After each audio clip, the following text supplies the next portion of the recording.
The thought experiment provided an opportunity to understand different ideas concerning the global economy and what our future world may look like.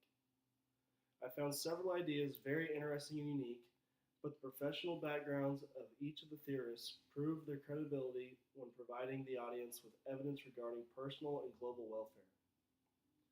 The first idea from the thought experiment that I connected with was Thomas Sargent's commencement address at the University of California, Berkeley, his alma mater. This address to the graduates was very short and to the point, but the message was extremely useful. Dr. Sargent provided the audience with 12 short statements. The message that stood out the most was everyone responds to incentives, including those you want to help. This is why social safety nets don't always work as intended. I believe Dr. Sargent is referring to the government assistance programs such as Social Security, universal health care, or food stamps. However, this idea translates easily with the environment of a business.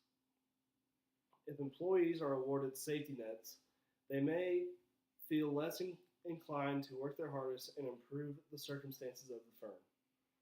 Although we can't expect all employees to act as perfect workers 100% of the time, perhaps providing safety nets such as warnings, write-ups, or extended vacation time allow employees to act in a more passive manner, therefore inhibiting the company's performance. The second idea from the thought experiment that I connected with was Thomas Friedman's theory that the world is flat. Friedman wrote his book regarding the global economic landscape and how it will continue to change as technology becomes more available throughout the world.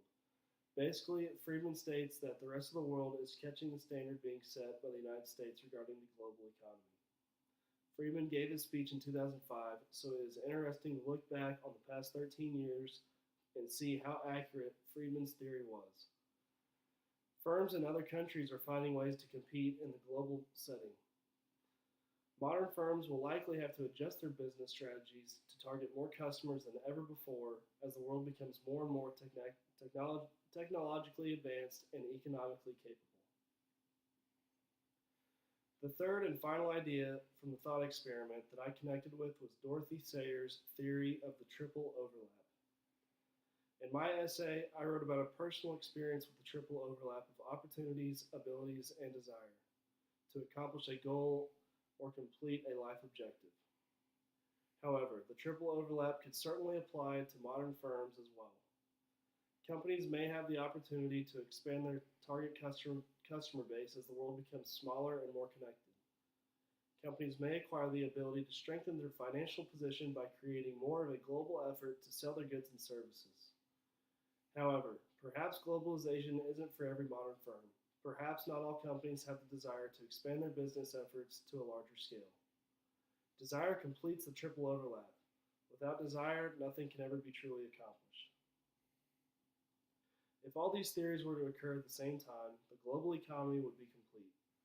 Modern firms would be targeting customers in every corner of the world because they would have the opportunity, ability, and desire to do so. The global economy would truly be considered flat, just like Thomas Friedman predicted.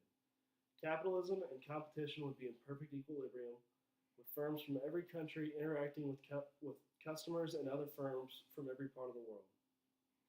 Firms would likely have limited the safety nets discussed in Dr. Sargent's commencement address in order to maximize the efficiency of the firm's efforts.